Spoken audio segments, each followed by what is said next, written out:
అందరికీ నమస్కారం. ఈ ఏప్రిల్ నెలలో మీనరాశి వారికి ఎలా ఉంటుందో తెలుసుకోబోతున్నాం. మీనరాశి వారికి రవి బుధులు ఉండడం వలన, మీ రాశిలో రవి బుధులు ఉండడం వలన చాలా సూక్ష్మమైన బుద్ధి కలవారుగా ఉంటారు. రెండోది, విద్యా పారంగతులుగా ఉంటారు అన్నది సందేహం లేదు. మీ జాతకాలు కూడా చూసుకోండి. అలాగే శని రాహులు కలిసి ఉన్నారు.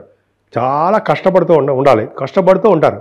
శని రాహులు అంత అద్భుతంగా గబగబా రిజల్ట్స్ మాత్రం ఇవ్వరు. చాలా కష్టపడిందే వాళ్ళు ఏమాత్రం యోగించరు. పైగా శుక్రుడు, శని, రాహువులు ముగ్గురు మీకు మంచివాడు కాదు, పాపులే. కాబట్టి మీరు ఎంతో కష్టపడితే తప్ప ఉత్తీర్ణత కాలేరు. రఘుబుధులు ఉన్నారు కాబట్టి ధైర్యమే. కాకపోతే ఏంటంటే మీకు నిరంతరము కష్టపడే తత్వాన్ని, కష్టపడి పైకి వచ్చే స్వభావాన్ని శనైశ్వరుడు ఒక్కడే ఇస్తాడు. సరే, పక్కన పెడితే ధనం విషయంలో మీరు ఏమాత్రం ఇబ్బంది పడరండి. 14వ తారీఖు నుంచి 6వ ఇంటి వాడైన రవి 2వ భావంలో వచ్చే స్థితిలో ఉండడం వలన శత్రువుల వలన కూడా మీకు ధనయోగం కలుగుతుంది. అంటే శత్రువులు కూడా మిత్రులు అయిపోతారు అని అర్థం. అట్లా అంతేకాకుండా బంధువులు అంటే బాగా ఇష్టపడతారండి మీరు. బంధు ప్రీతి, బంధు ప్రేమ ఎక్కువ. నేమ్ అండ్ ఫేమ్ మీకు బాగా ఉంటుంది. కంఠధ్వని, ముఖవర్చస్సు, అనర్గళంగా మాట్లాడే శక్తి సూర్యభగవానుడి వల్ల. పైగా ఐశ్వర్య ప్రదాత అంటాం కదా, ఐశ్వర్య ప్రదాత అయిన రవి సూర్యభగవానుడు ద్వితీయ భావంలో ఉన్నాడు కదండి. ఇంకేలా మనకి బ్రహ్మాండం. సరే, అది పక్క పెడితే విద్యలో కూడా ఎటువంటి ఆటంకాలు కలగకుండా అద్భుతమైన ఫలితాలు కలుగుతాయి. ఇప్పుడు గురుడు గురించి చెప్పుకుందాం అండి. మీనరాశి వాళ్ళకి బలము, బలగము అని ఎవరయ్యి అంటే 3వ భావంలో ఉన్న గురుడు ఒక్కడే అత్యంత బలమైన. మీ రాశికి బలమైన వాడు గురుడు ఒక్కడే 3వ భావంలో ఉండడం వలన. ఏ లగ్నానికి చూసుకోండి, లగ్నాధిపతి 3వ భావంలో ఉంటే అంటే ఆ జాతకుడికి, ఆ జాతకురాలకి బలమైన వాడు అంటే ఆ 3వ భావంలో ఉన్నటువంటి లగ్నాధిపతి అది. అంటే కంటికి రెప్పలా కాపాడుతూ ఎటువంటి కష్టాలు లేకుండా కాపాడేవాడు మీకు గురుడే. 3వ భావంలో ఉన్నాడు కదా, పర్ఫెక్ట్గా ఉన్నాడు, చాలా బాగున్నాడు. పైగా లగ్న 4వ భావాధిపతి కూడా రవి బుధులు బాగున్నారు. 4వ భావంలో అంటే 4థాధిపతి రాశిలో ఉండడం వల్ల చదువు బాగా వస్తుందండి. విద్యలో ఎటువంటి ఆటంకాలు కలగకుండా బాగుంటుంది. మీ తల్లిగారి యొక్క ప్రేమ, అభిమానాలు మీరు బాగా నిండుగా ఉంటాయి. తల్లిగారికి ఆరోగ్య పరిస్థితి, ఆర్థిక పరిస్థితి కూడా నెమ్మదిగా ఇంప్రూవ్ అయిపోతూనే ఉంటుంది. అంతేకాకుండా విద్యార్థులకి చెప్పినట్టు విద్యార్థులకి ఎటువంటి ఆటంకాలు ఉండవండి. వాహనాలు, గృహ సౌఖ్యము, వాహన సౌఖ్యము, భూ సౌఖ్యము ఎంత బాగుంది మీకు, బ్రహ్మాండంగా లేదా? చాలా బాగుంది. సంగీతంలో కూడా మీరు దిట్ట, అద్భుతంగా వాయిస్తారు మీరు. అంతేకాకుండా పంచమ స్థానంలో ద్వితీయాధిపతి పంచమ స్థానంలో నీచ స్థితిలో ఉన్నాడు. అంటే ఏంటి? ద్వితీయపతి ఎవరు? కుటుంబ స్థానము, ధనస్థానము. పంచమ స్థానంలో ఉంటే మీకు నీచ స్థితిలో ఉండమంటే ధనం మీకు పట్టాన్ని రాలేకపోవచ్చు. అంటే కొద్దిగా కుటుంబంలో ఇబ్బందులు కలగడము, ధనం సకాలంలో అందలేకపోవడము కుజుల వలన. అలాగే భూముల వల్ల కానీ, ఇళ్ల వల్ల కానీ నష్టాలు రావడము, చిన్న చిన్న ప్రాబ్లమ్స్ రావడము, భూముల వల్ల తగాదాలు రావడము, మీ సంతానం కూడా ఒక విధంగా సెటిల్ అవ్వలేకపోవడము. కొన్ని మిమ్మల్ని విమర్శిస్తున్నట్టు కాదుండవు, అక్కడ ఏముందో చెప్తున్నా అంతే, తెలుసుకోవడం కోసం. పంచమ స్థానంలో స్టాక్ మార్కెట్లో ఉన్న వాళ్ళకి లాస్లు వస్తాయండి, కొంచెం జాగ్రత్తగా ఉండాలి. సినిమా రంగ పరిశ్రమ వాళ్ళు కూడా మీ మీనరాశిలో ఉంటే అద్భుతమైన ఫలితాలు మాత్రం ఉండవు. కానీ మీకు శత్రు భయం కానీ, రుణ భయం కానీ, రోగ భయాలు లేకుండా సంపూర్ణమైనటువంటి ఆరోగ్యవంతుడుగాను, అదృష్టవంతుడు కానీ మీరు ఉంటారు. మీ మేనమామలు కూడా బాగుంటారు కదండి. మీ గురించి మీ జాతక ప్రకారము, దీని ప్రకారము మేనమామలు బాగుంటారు. అలాగే కాంపిటీషన్ ఎగ్జామ్స్లో సక్సెస్ అయిపోతారు, ధనయోగం ఉంటుంది. స్పోర్ట్స్ రంగంలో కూడా విజయం సాధిస్తారు, ధనయోగం ఉంటుంది. విదేశాలు వెళ్తారు, స్టాంపింగ్ అయిపోతుంది. ఎంత బాగుంది. అలాగే కళత్ర స్థానము చూద్దాం.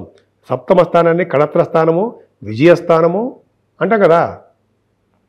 ఈ కళత్ర స్థానంలోనే కేతు ఉన్నాడు. అమ్మ బాబోయ్, కేతు ఉన్నాడు, అమ్మ భార్యాభర్తల విషయంలో ఇబ్బందికరంగా ఉంటుంది అంటాం, కరెక్టే.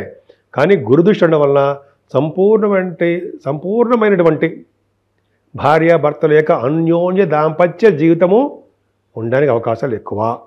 భార్యాభర్తల యొక్క అనురాగము, ప్రేమ, అదృశ్యము ఒకరినొకరు ఉండి తీరుతుంది. అవునా కాదంటారా? ఖచ్చితంగా బాగుంటుంది. అంతేకాదనకుండా మీరు బిజినెస్లో బాగా విస్తరిస్తారని, బిజినెస్ బాగా డెవలప్ చేసుకుంటారు, భాగస్వాములు కూడా చేర్చుకుంటారు, డెవలప్ అయిపోతారు. ఇంకా చెప్పాలంటే వ్యాపార విస్తరణతో పాటు బంగారు ఆభరణాలు, విదేశ ప్రయాణాలు, విహార యాత్రలు చేసుకుంటారు. అంతేకాకుండా మీకు సంపూర్ణమైన ఆరోగ్యంగా ఉండడానికి అవకాశాలు ఎక్కువ. అష్టమ స్థానం బాగుంది, కుజుడు చూస్తాడు కాబట్టి తలవంతరంకి వచ్చే ధనయోగము, భూయోగము మీకు ఎక్కువ ఉన్నాయి. అంతేకాకుండా భాగ్యస్థానం గురించి చెప్పుకుందామండి. పర్ఫెక్ట్గా భాగ్యం బాగుంది అంటే మీరు చేస్తున్న వ్యాపారాభివృద్ధి ఖచ్చితంగా బాగుంటుంది.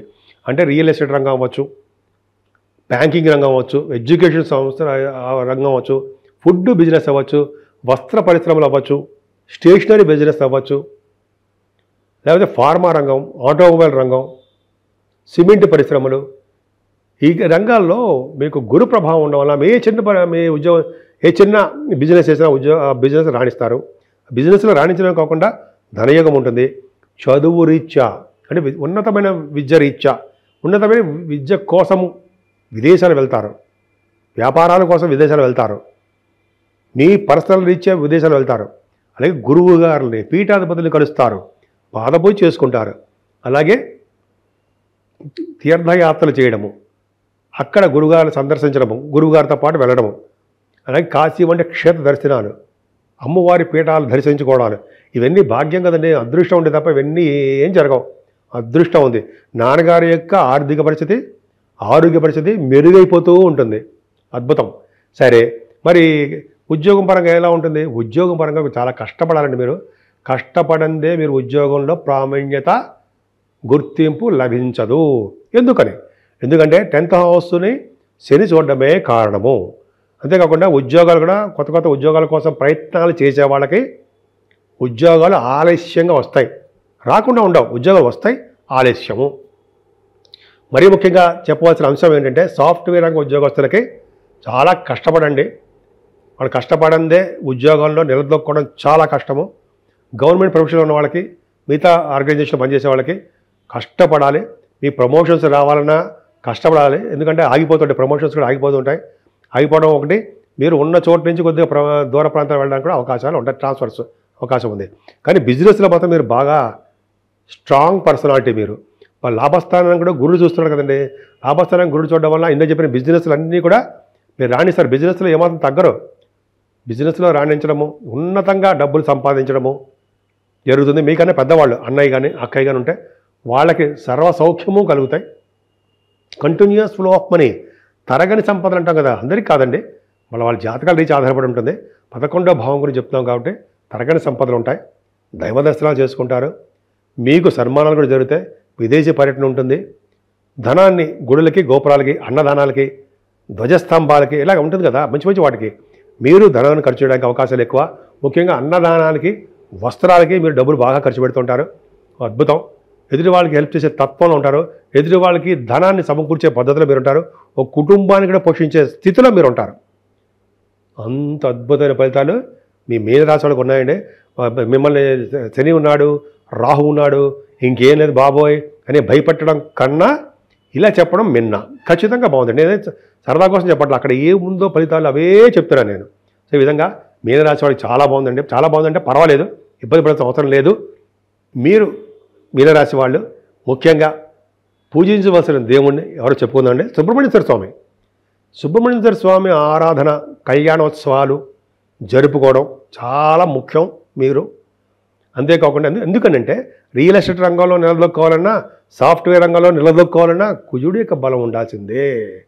సరే, ఈ నెల మొత్తం కూడా మనకి 6వ తారీఖుని భద్రాద్రి శ్రీరామచంద్రుడి యొక్క కళ్యాణాలు, అలాగే 12వ తారీఖుని ఒంటిమిట్ట శ్రీరామచంద్రుడి యొక్క కళ్యాణము, అలాగే 12వ తారీఖు పౌర్ణమి అవడం వల్ల ఈ నెల మొత్తం కూడా చాలా అద్భుతమైన ఫలితాలు ఉన్నాయండి.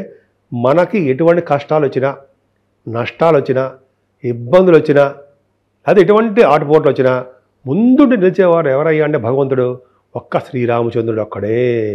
అందుకే మనం ఈ నెల మొత్తం కూడా శ్రీరామచంద్రుడిని కొలుద్దాం. శ్రీరాముడు వలన సర్వ దోషాలు పరిహారం అవుతాయి.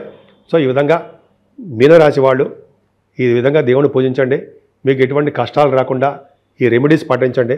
కష్టాలు రాకుండా అన్ని రంగాల్లోనూ మీరు ముందంజలో ఉండాలని, ముఖ్యంగా మీ ప్రొఫెషన్లోనూ, మీ భార్యాభర్తల యొక్క అనురాగంలోనూ, మీ పిల్లా పాపలతోటి సర్వ సౌఖ్యంగా శుభాలు కలగాలని నేను మరీ కోరుకుంటున్నాను.